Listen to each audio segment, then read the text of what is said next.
Welcome to the show, everyone. Today we are joined by Keith Myers. Keith is creative director at immersive, and you're an augmented and VR producer. But there's more to you than that, Keith. You're an immersive artist and Unity 3D expert, a certified drone pilot, and creative director of immersive, which I already mentioned.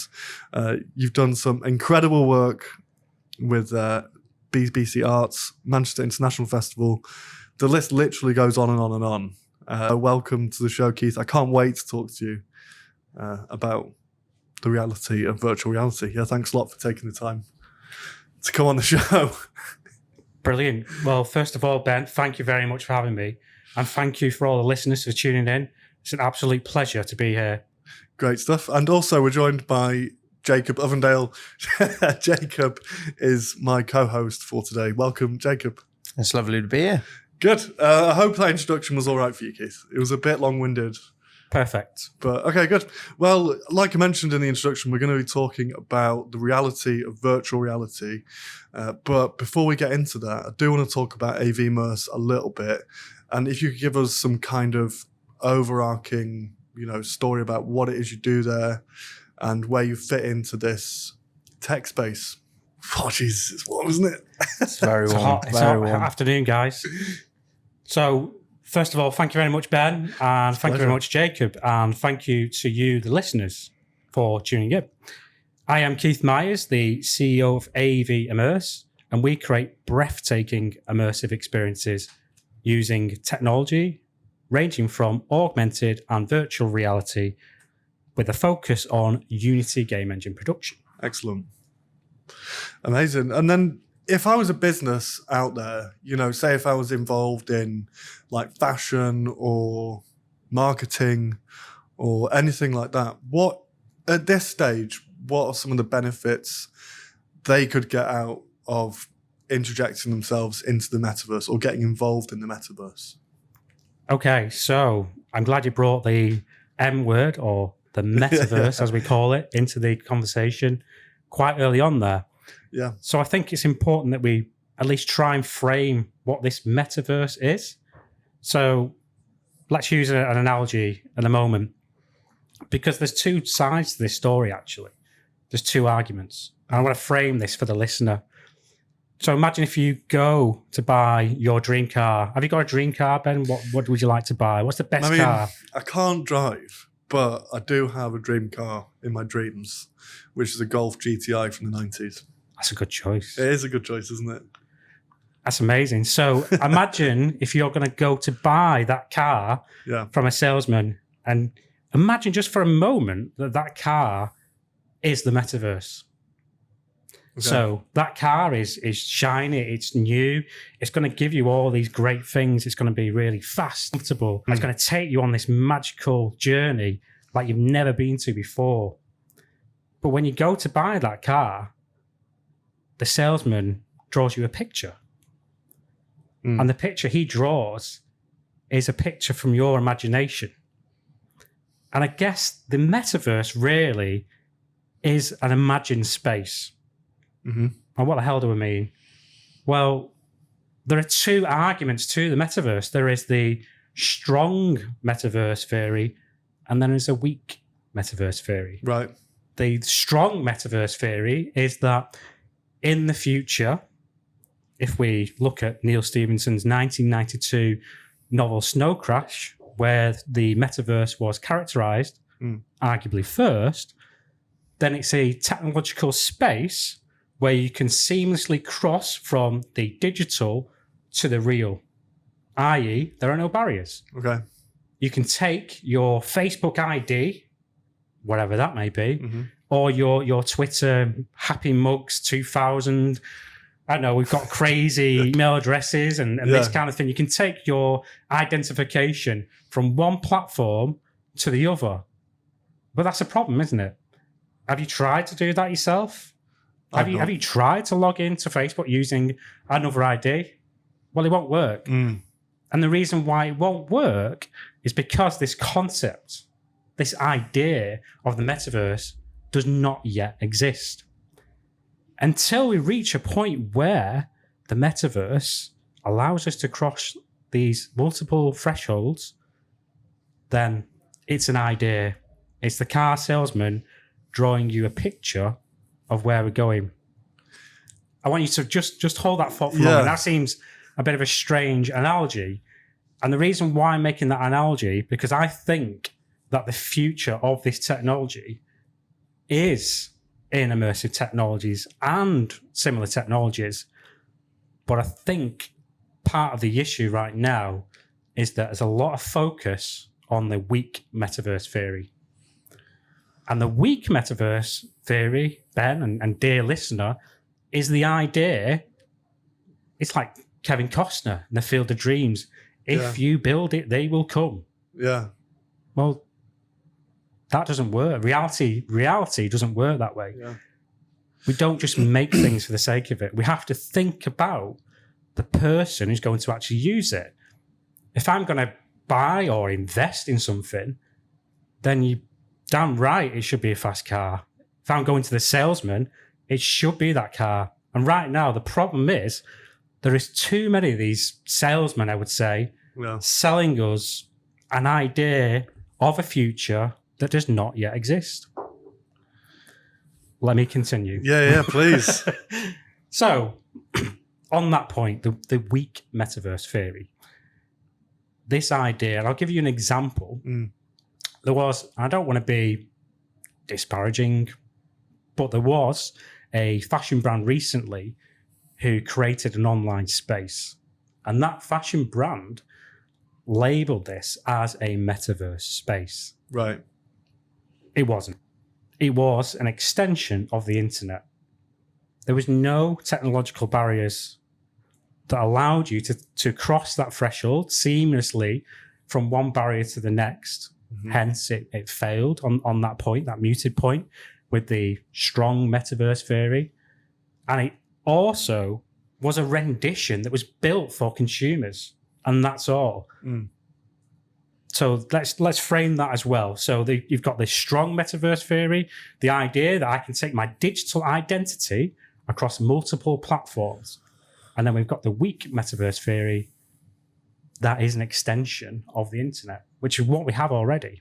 Yeah. So unfortunately, Ben, and if you're listening to this podcast, there's a lot of hype around the metaverse. And my job to you as a listener is to give you what is actually going on. And I think if we take a step back and just look at all what's going on, we've got this consortium of companies coming together and they're writing the metaverse standards. Yeah. Now, how many of those consumers are involved in that process, do you think? I don't think there's many. And that's a problem because you're creating a reality, a metaverse reality for the people who are going to be selling it, not experience it. Yeah. And that's a massive problem.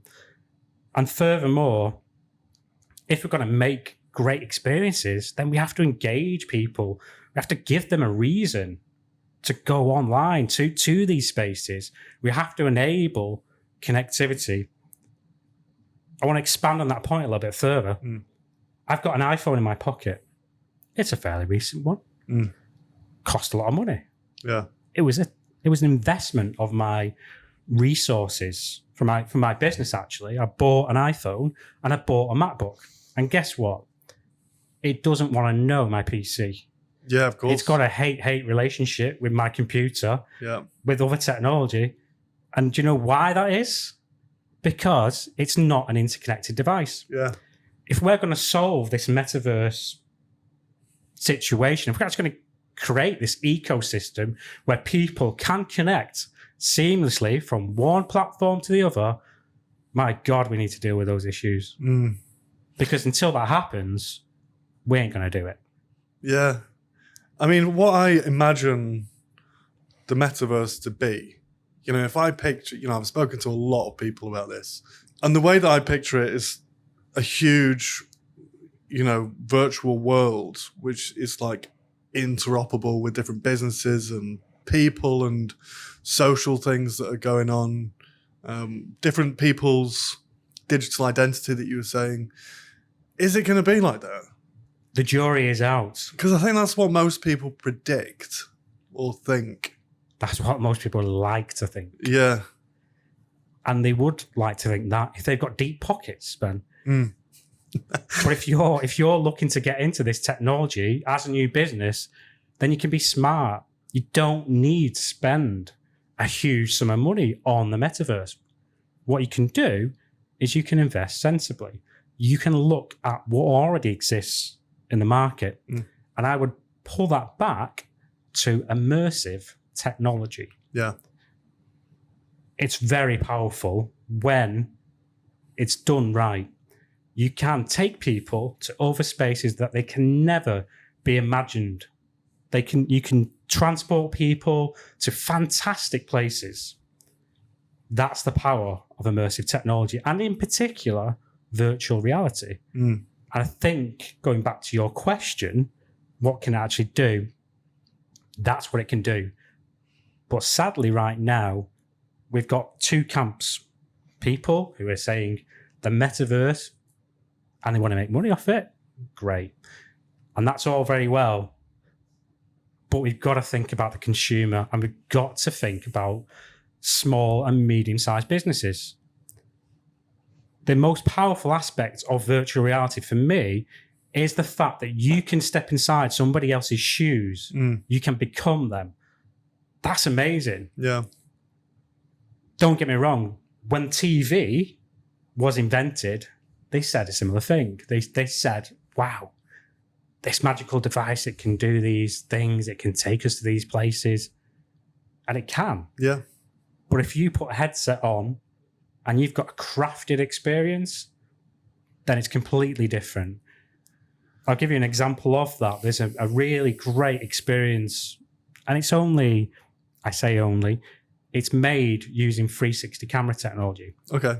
The people listening to this podcast who are perhaps VR developers would argue that's not a true representation of virtual reality.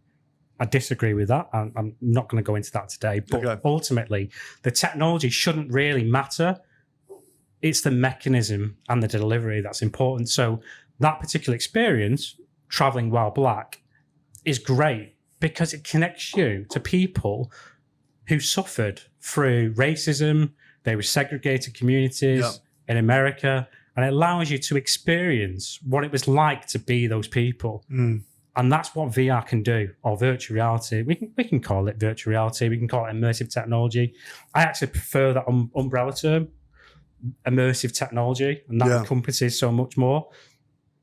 If you went with the Unity game engine explanation of these technologies, it will be called XR technology. Yeah. So that would encompass augmented reality, Pokemon Go. Everyone knows Pokemon Go. Yeah. Then we've got VR, an example I just mentioned a moment ago, particularly good for trade relations. Yeah. And then we've got mixed reality. I think mixed reality is where the magic's going to happen, where you're going to have a blend of the physical and the digital, because those are the moments that really connect us as experiences. That technology is not there yet, and it's some way off. But I feel, from my number of years in this field, that is where it's going to be driven from, mixed reality. But the metaverse itself is a concept. The metaverse was characterized in Neil Stephenson's 1992 novel, Snow Crash. Yeah. It was, or is, a dystopian novel that describes a technological ecosystem where you can navigate from the digital to the real. There's a lot of social problems in that space as well. I mean, you can argue there's a few comparisons there. Yeah. Of course. I don't want to be, come across too serious about this, but I do think it's important that people get a flavour of what's going on. There are issues globally happening right now with economies, and the metaverse sounds like a fantastic place to spend a lot of money, and it is. But we've got to keep it real in terms of delivering meaningful experiences for people. That's the experience side. When we go into training, it's a different story. For example, the training simulations that we've been producing in the medtech sector, we've been delivering a whole host of different simulations ranging from different medical conditions. Those experiences that we are crafting in collaboration with clinicians are being used to train the next generation of healthcare professionals. That's a proven science. Immersive technology as a proven science, it speeds up your retention time, it puts you in that moment, and it's scientifically proven that you adopt more information as a learning process. That's where the real strength of learning in virtual reality is. And we can call these metaverse spaces, we think about this cloud or umbrella floating above us, this ether. And I think, Ben, the reason why you're getting so many different explanations for this is because no one really understands what this concept means. And this is the problem. I read an article this morning, a Time magazine article, and on the second paragraph, it pretty much destroyed its own argument. It pretty much destroyed its own argument by saying that no one understands what it is, because it's an imagined space. It's the car salesman drawing you a picture of your imagined car. That's fantasy. Reality is here and now, talking. When we had COVID at its peak, what was the technology? It was web camera technology. It was the internet. Why was that? The reason why was because it's a ubiquitous, everyday device. It's everywhere. We know how to use it. It's been adopted. This fallacy of the metaverse being created just for the sake of it, because people will consume, my God, just to consume. I mean, give me a break. You've got to give someone a better version of the worst embers capitalism.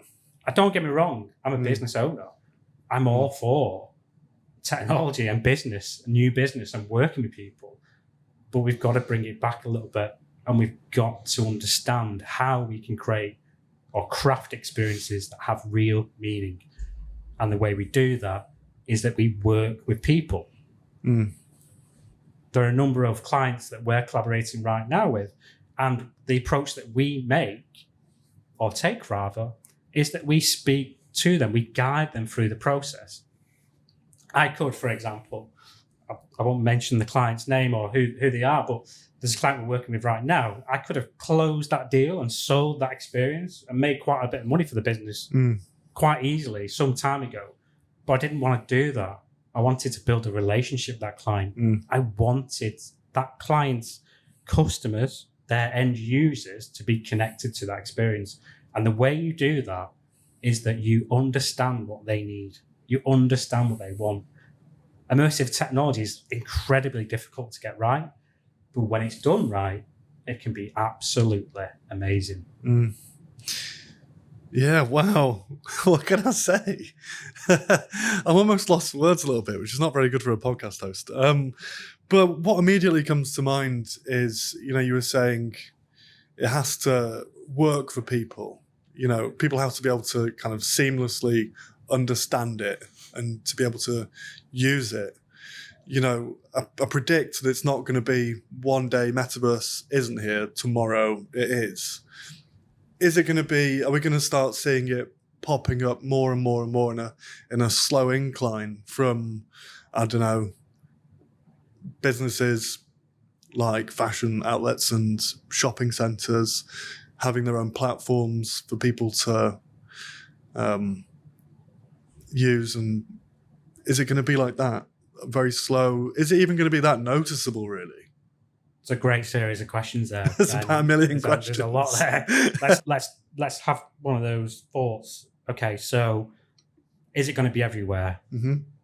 If we imagine that experiences are going to connect us to a particular brand, if we go off the rather weak metaverse theory, then yes, it'll be everywhere. And people will be walking into each other wearing augmented reality headsets. That's a nightmare vision. The capitalists, the pure, Nikes of the world, nothing against you, Nike, that's what we'll be doing.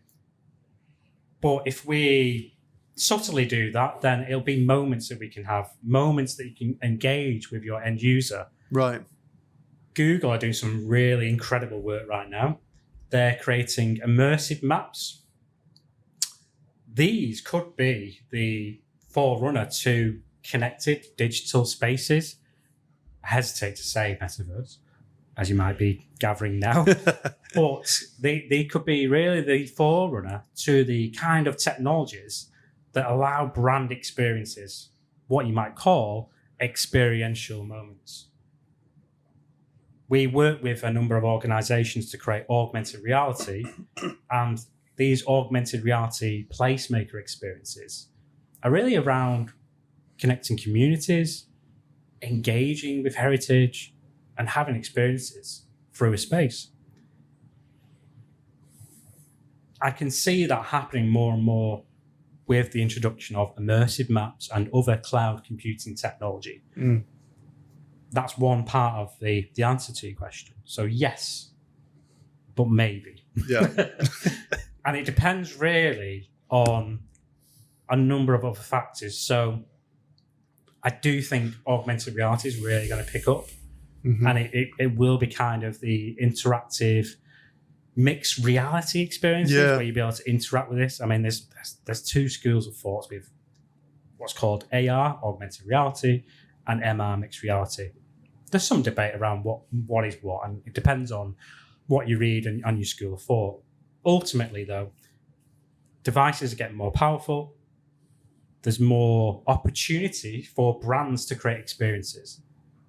And as a brand, what I would be doing is I would be subtly finding out how you can place your product or service.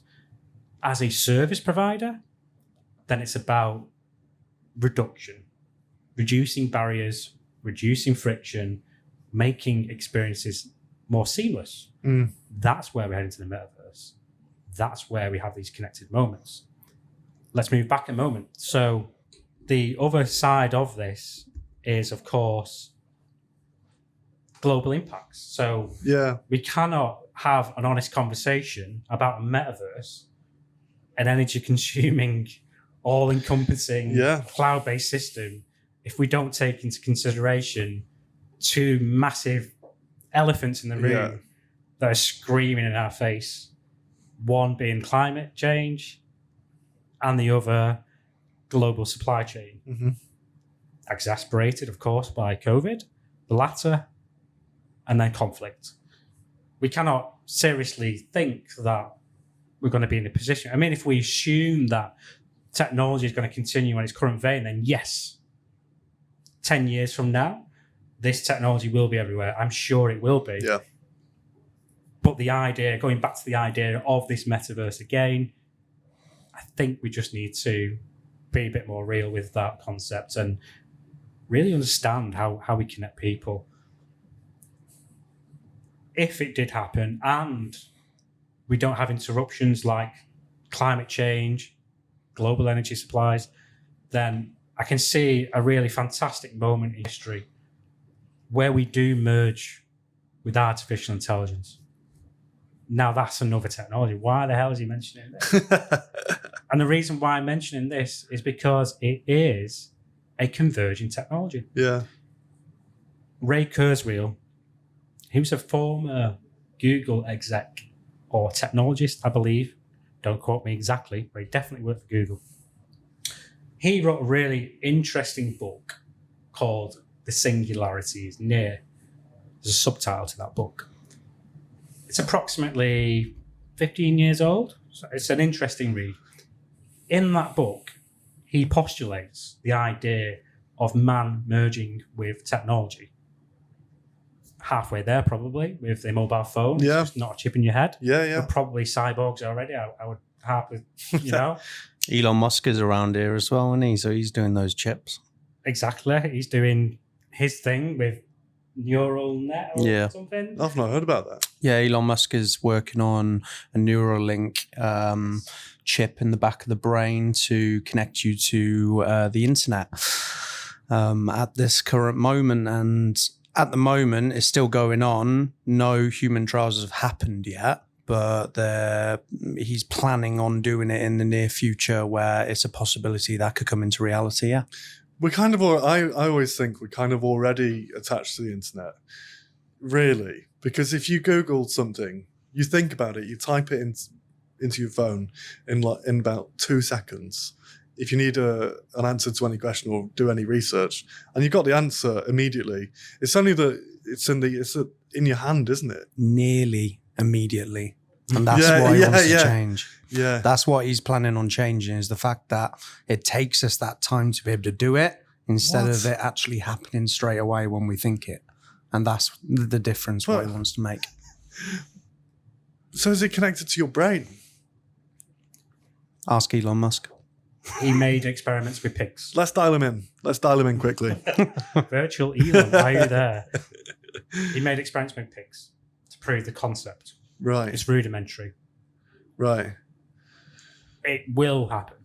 They've already had a monkey playing Pong, I believe. What? Jesus. So they've trialed humans as well with neural interfaces. And because they've mapped your brain, they know which regions are responsible for thought or certain movements. So if you train your brain to think about a certain thing, then you can create stimulation in that area of your brain.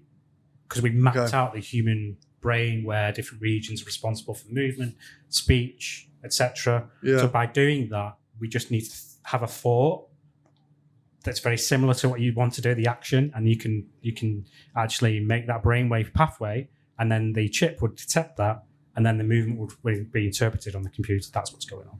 Wow. That's insane. Does it ever scare you a bit, though, if you think about the realities of the future? You know, all these different concepts that are going on.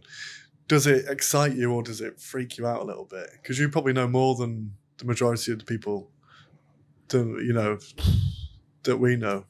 It's a great question. And the truth is, it terrifies me and excites me. Yeah. It excites me because there's a real opportunity to sort this world out. You know, there's a utopian ideal there. We can really make something great. Mm. But then there's the Jeff Bezos of this world. And that's it. They want to drive the technology elsewhere. Great. That's absolutely fine. But how does that impact us as everyday people? This is, again, the other aspect of it. And if we come back to the metaverse concept, everyone's trying to create their own version of the metaverse. Yeah. People aren't talking to each other enough.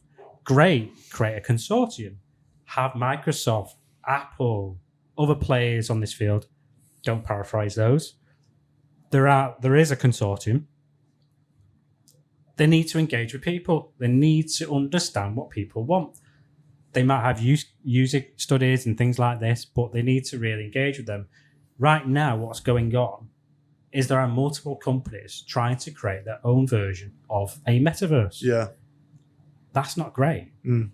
Because they're not fulfilling the strong metaverse theory, which is take your identity across multiple platforms seamlessly and be able to connect seamlessly. It needs to be easy. The problem with my VR headset right now is that there are probably 5 interaction points maybe before I can load that experience. That's too long. Yeah. Those barriers need to be reduced. Once we reduce those barriers and we can sort out who owns this goddamn metaverse, then everyone can be connected. And I say that in jest, half jokingly, but it is a serious point because everyone's vying for attention. That's what's going on. And it's a little bit disappointing because I've been in this technology for a few years now, a number of years since I made my first immersive experience in 2015. Wow, that's so relatively quite a long time ago. You know, even back then, so Manchester was a brilliant place actually for artists to come together. We came together as a group on what was called virtual reality labs, where we'd all explore different outputs of this technology, what it could do. But guess what? every single time we did that, we really put the user at the heart of that process. Yeah. And we came together as theatre producers, illustrators, musicians, filmmakers, all sorts of different technology backgrounds to craft great experiences as prototypes. Yeah. But that early learning for me, going back, really put me in a great situation today. And that's why I feel confident about what I'm saying, because I do know what I'm talking about. And it is sad to see a lot of people getting overhyped about the metaverse. But the great thing is, for my industry, it's fantastic because I've got more opportunity. Don't get me wrong. It's really great in that respect. But if we come back to this ideal of a metaverse, we've got, spatial platform's really great to rapidly create experiences. And if you're listening to this podcast, that's one you might try, spatial.io. It's a really great way of low-cost prototyping experiences and making things as a shared experience online. But then you've got other players as well trying to create this version of the metaverse. For example, everyone's got the finger on the pulse of what Apple are going to do. Yeah. They've not announced anything yet. They're creating the glasses. Is that right? That's what we keep hearing. Yeah. I've not seen the glasses yet, but I've heard there's people, they've been doing patents for this. But for the last 3.5 years, people have been sharing photographs of the glasses online. Or their concept of it. Yeah. And it's, it'll happen, I'm sure. So there's obviously Apple, everyone's waiting for Apple. Then you've got, what's the game? Fortnite. Fortnite, the concept of Fortnite being a metaverse. No, it's not. It's a game that allows people to connect over the internet. It's not a metaverse. Yeah. That's a weak metaverse. What about Minecraft? Minecraft's really big. It's got a massive user base. Microsoft don't know. Do they? They bought them out. Really? Yeah. Well, this is another thing, isn't it? So you've got acquisitions from big tech giants. Yeah. That's been going on for 10, 20 years. It's been going on since time bloody began. Yeah. But they bought up a lot of these different companies to do AI in particular and other kind of technologies around this concept of the metaverse. And the thing is, what I think is really interesting is what NVIDIA are doing. NVIDIA are doing the Omniverse. Sorry, dear listener, if I'm blowing your mind now. It's like, what that is? Metaverse, now Omniverse. Yeah. Okay, so the Omniverse, the idea there is that I can be making something, say, for example, Blender or Maya as a 3D software tool, and my collaborator could be sat on the other side of the world. And if he's got an internet connection, we can both be working within the Omniverse suite in real time. What that means is that if I'm, say it's a model of a house, and I'm putting the roof on the house, he can see the roof going on the house in real time where he is. So that saves time because there's no need to export the model. There's no need to render things out. Yeah. It's the real-time cloud connectivity. That's really, really strong. The Omniverse could be amazing, actually. I think there's a real opportunity for creatives in that space, actually. Yeah. And I think also it might sort of go round the outside of all this stuff. I think it could be the real dark horse because they've started to dabble with immersive technology as well. Right. So it's a real interesting one to watch out for. And I also think as well, it's going to become something else. It's not going to be this idea. I honestly think in 3 to 5 years' time, there's going to be quite a few people embarrassed about what they said about the metaverse. Yeah. Because this isn't the first wave, I can tell you. Yeah. It's great for focusing on our attention on what's coming, but there's going to be new players that come into this space and they're going to disrupt it completely. Amazing. I don't think we can see what's going to actually happen yet. I feel artificial intelligence has got a big part to play in this. Have you seen the DALL-E 2 stuff or Mid-Journey?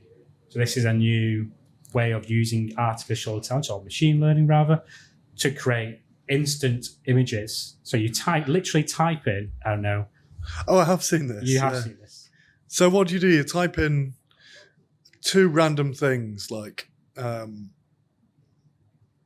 David Beckham eating a banana or something. Or that's the most random thing I could think of. It creates a picture from that. Is that right? Totally. I have seen it. Is that what I have you're seen talking it. about? Yes. What's it? Who's the famous podcaster? Joe Rogan. Joe Rogan. He was speaking to a specialist on it, and they actually did. Joe Rogan had one done on him, and I actually saw the concept of it, and it's actually incredible. It's very, very strange how it's been able to do it as well. Completely random things, and he puts them together and makes them look real, basically, in the image. It's got the potential to disrupt a lot of markets. But people, the funny thing about this is that that's all over social media and stuff like that. And people just accept it. And owns it? Oh, that's funny. Oh, yeah, that's true. There's a massive question about ownership. I believe that the owner is the platform. Right. Have Google got a hand in this? I think maybe Google have got a hand in this. Yeah. Perhaps they have. So the idea there is that the platform owner has ownership of those images because they're creating the ecosystem. Okay. Ultimately.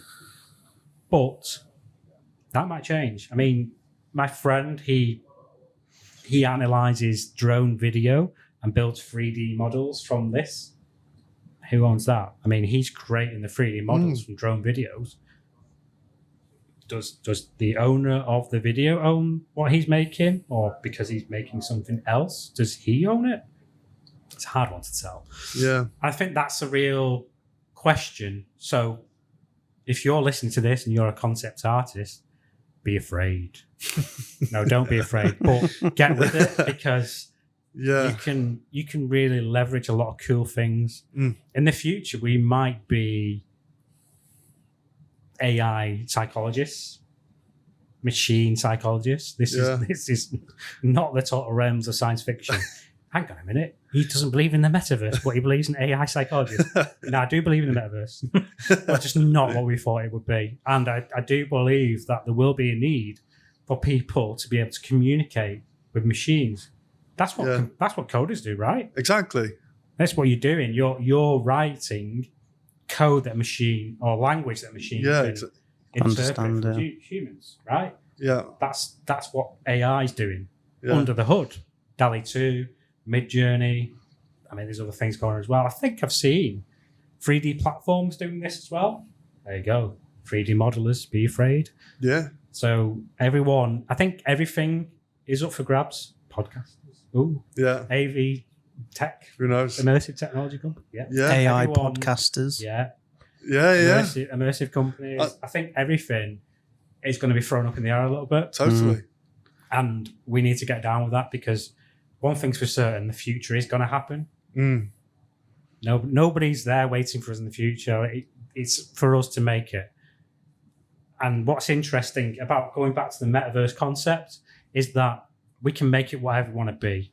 So we should be making it a social space for good. Exactly. We should be making it. Yeah, totally. We should be making it about the end user, about what they want to get, giving them the amazing, the fantastic, taking them to places where they can't go. We worked on a project 4 years ago, and we were able to take dementia patients on a journey. We allowed them to get out into the real world. I don't think there's ever going to be a substitute for visiting green spaces or having that spiritual experience with nature. Yeah, it's an amazing thing, to connect to nature. But this technology, it could do that. It could take us to those spaces, allow us to connect. And if we're not physically able to do that, then it can be fantastic. It can really take away those barriers. And that's what this technology can really do. And that is what we should be focusing on. Yeah, totally. Yeah. Taking away barriers. Well, the way you said that then about it's another version of, you know, connecting to, you know, to the environment.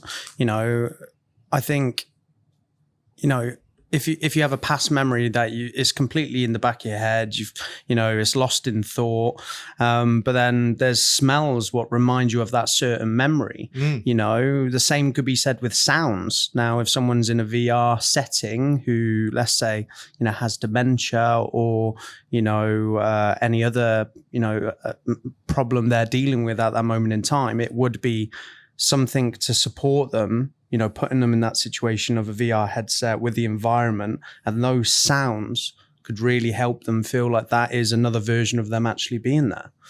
So it is a good, positive way of support, would you say? Absolutely. I'll tell you a little story, Jacob. I'm glad you mentioned that. I'll tell you something close to my heart, actually. So my grandmother died of dementia about 6 years ago now. Yeah, it was 6 years ago. When she was breaking down with the onset of dementia, which is, as I understand it, a form of Alzheimer's, brain disease, degenerative. There's no cure for that. And it was in Australia of all places. You know, it's a long story how we got there. But when I arrived in Australia, my nan was really sick. She'd had a stroke. My auntie had broken a leg, and I was supposed to be turning up like a family reunion thing. I was like, oh my God, what's going on? And then we had to get care for my nan in the Australian healthcare system. That was heavy going, but what it actually showed me was an insight into her mind and her world. And what really struck me, and was really sad, was that my nan always wanted to escape. Or she always wanted to have experiences where she wasn't in that care home environment.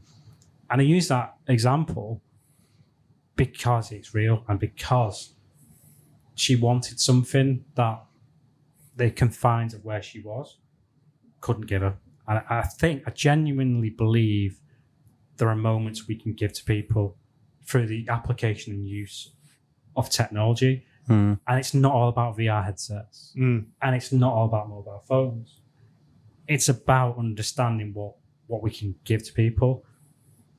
One of the better examples of that, of course, is a train journey I saw approximately 4 years ago. There's a post on LinkedIn. And what they did is they converted a train carriage and put screens in the inside.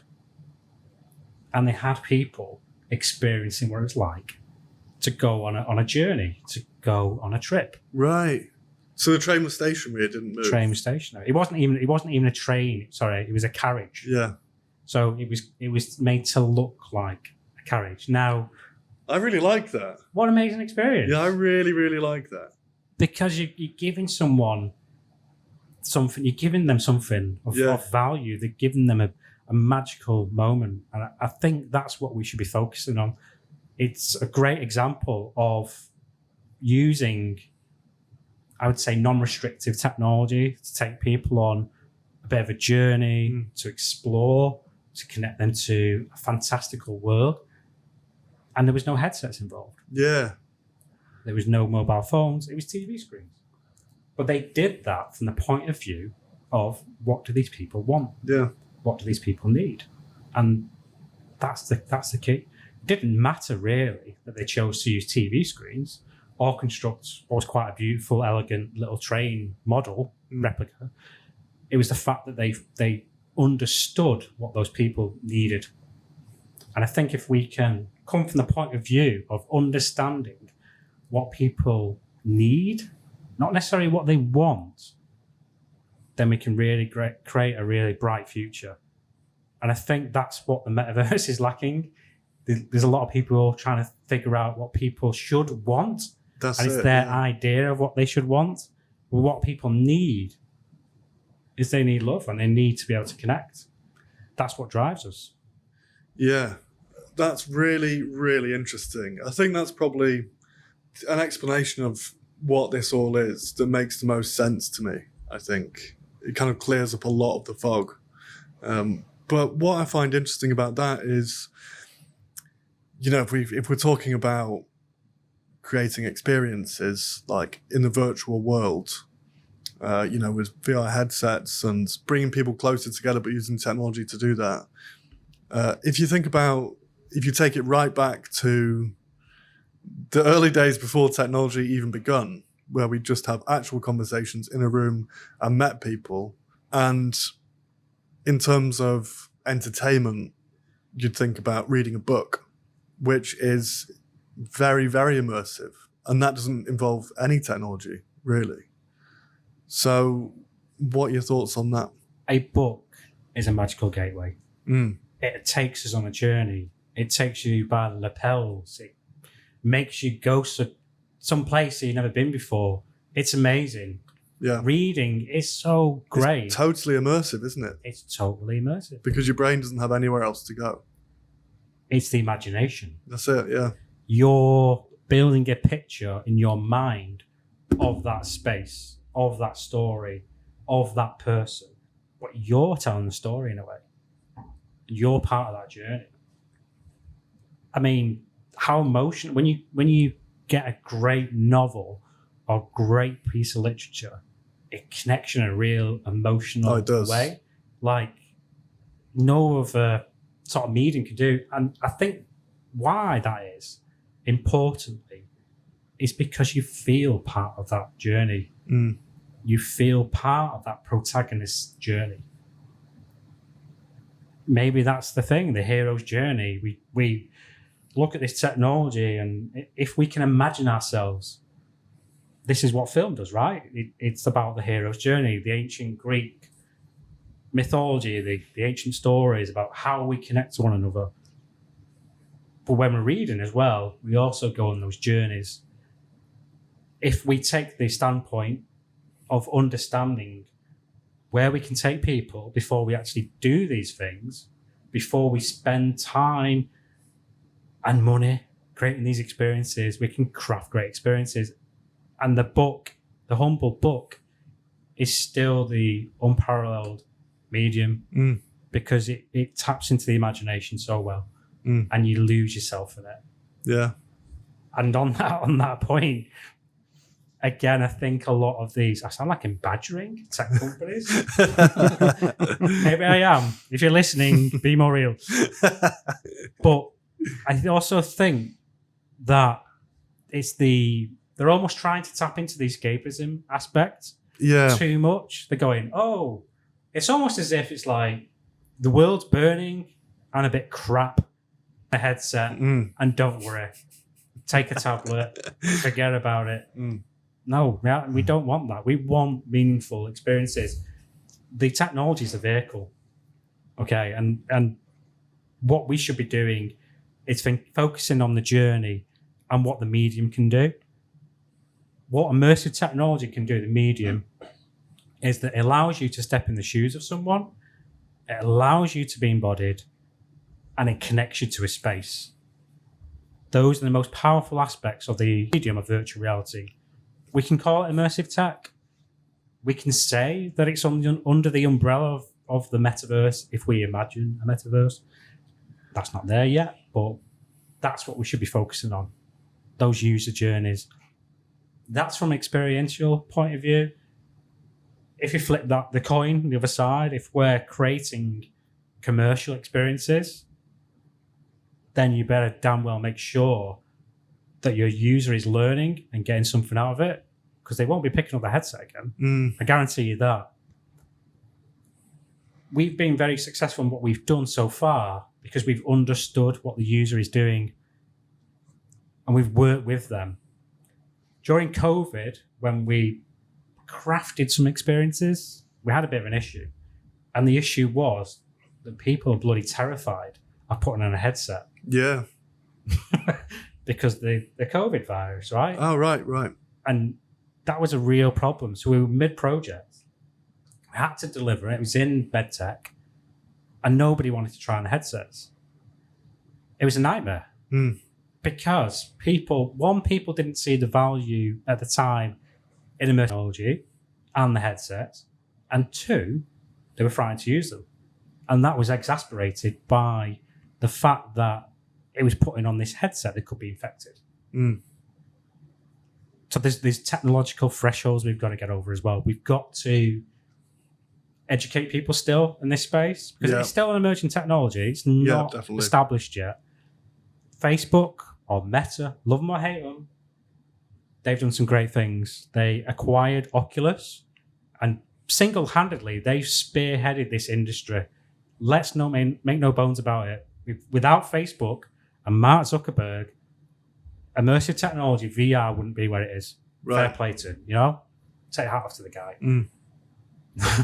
What's happened recently, though, Mark, is that you've put this idea in people's heads of this metaverse. Nothing wrong with that. Great. But even he has said, we're not going to create this online space. He's given the idea, a marketing idea. So part of the reason why we're having this conversation today, Ben, is because the metaverse concept has come to life because of Mark Zuckerberg's keynote. Wow.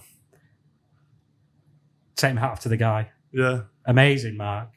But we've got to really reel that back because they're also trying to rebrand and deflect a lot of negative attention. It's ironic, isn't it? Yeah. That they're focusing on a metaverse concept that's based on the characterization of a digital and technological real space in a dystopian novel when they've got all this flack for X, Y, and Z. Yeah. That's quite funny.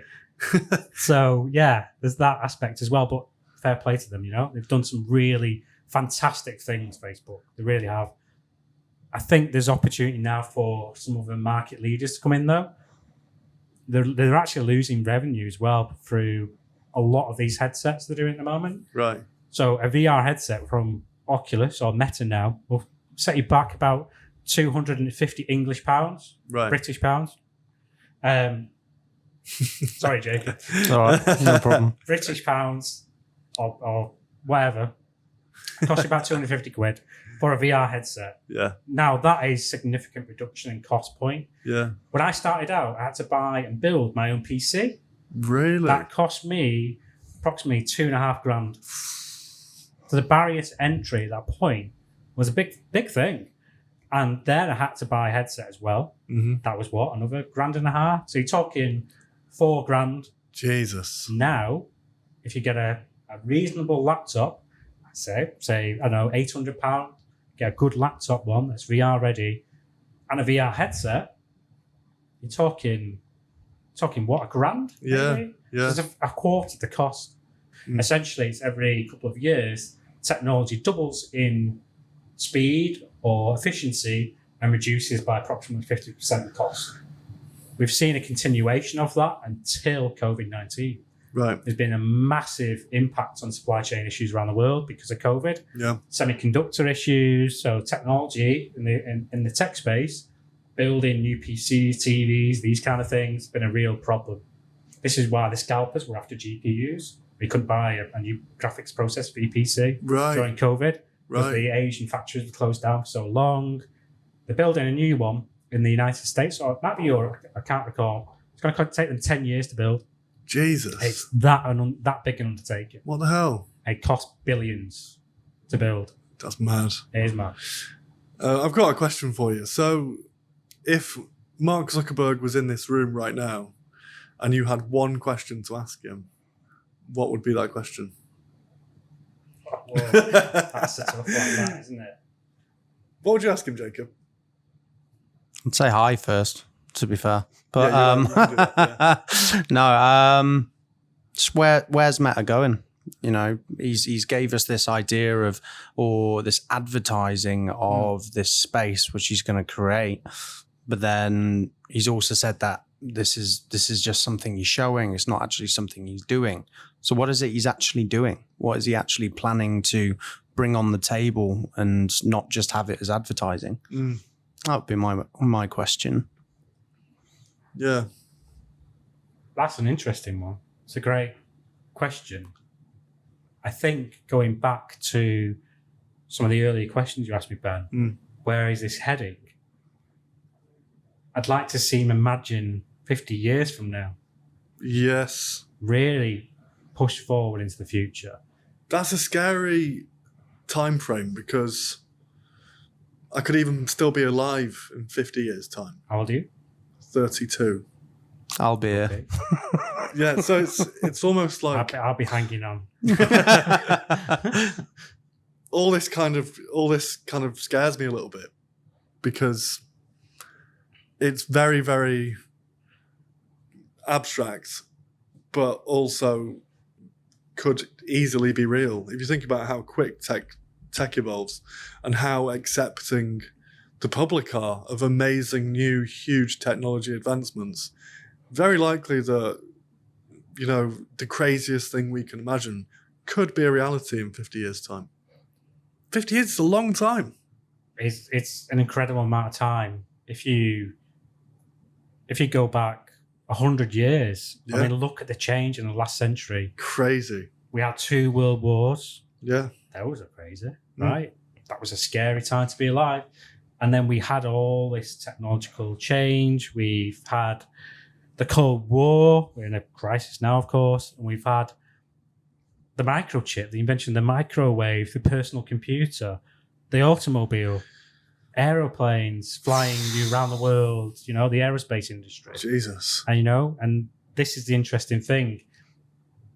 Going back to Ray Kurzweil again, I keep mentioning him because he's an interesting sort of futurist.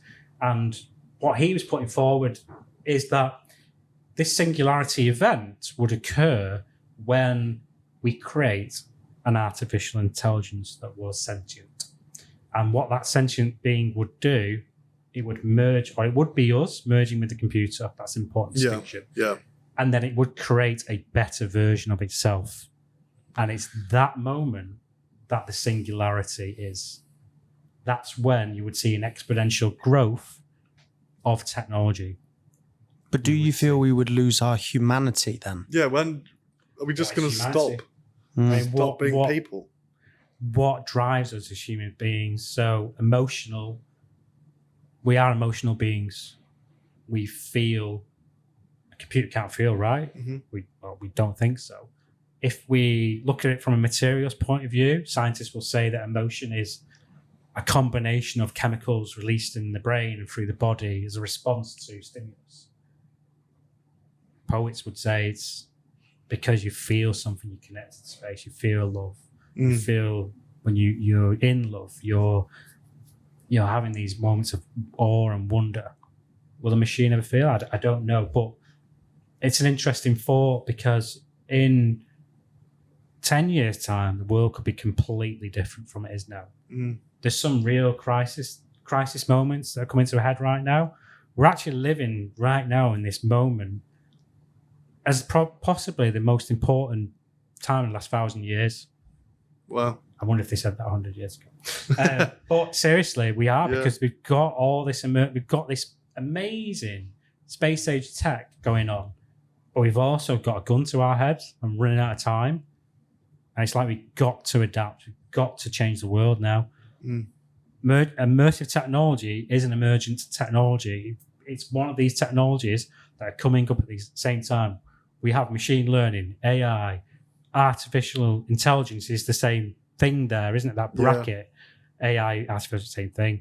Then we've got drones, LiDAR, nanotechnology, genetic engineering, and a whole host of others I can't actually think of. But then we've got the XR ecosystem. We've got VR, AR, MR. Yeah. So we've got all these different technologies. Why is that? Why is all that happening suddenly at once? It's because we've got the ability to do it now, because the foundations we've laid for the last 100 years, because technology has become so advanced, we can have these scientific or sci-fi moments now. But it's a utopian dream, isn't it, right? We want to live in a beautiful world, but we want to lay our pockets as well. We want to make money. Capitalism is the driving force of what we do through ingenuity, but it's also eating the world, consuming ourselves. I think technology has to really be about where we can take humanity for a positive, and that's utopian. But it's got to be about that. Otherwise, you'll be selling VR headsets to corpses that are fried to death in heat like this. You've got to really think about what it is the technology should do. It can educate the technology. It can inform us as a species, but it can also connect us as well. And I think that's the most important thing. It's the ability to connect to human beings in that empathy moment. Yeah. Going back to the immersive technology, empathy is a massive thing. And if we look at the ways we can care for the planet again, we can care for nature and ourselves, then we'll be onto a winner, I think. And there's no stopping us, but we've got to figure out these things.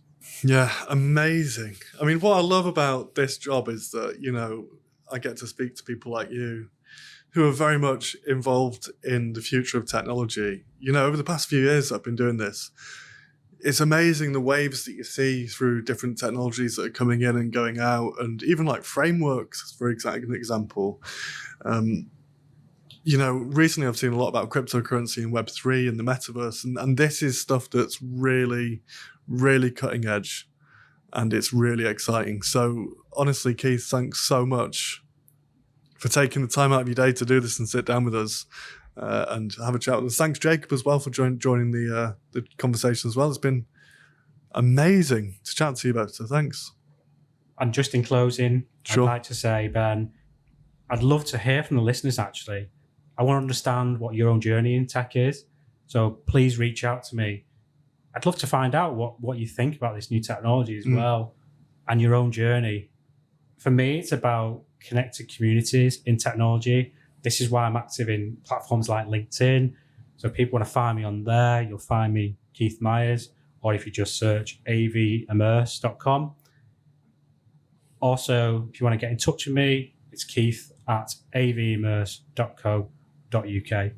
I'd love to hear about you, find out a bit more about yourself, and connect with you, because this is what it's all about, connecting with communities. Exactly. That's what drives this stuff. So please do get in touch. And Brilliant. Thank you very much. Yeah, thank you. Cheers. Cheers. Cheers.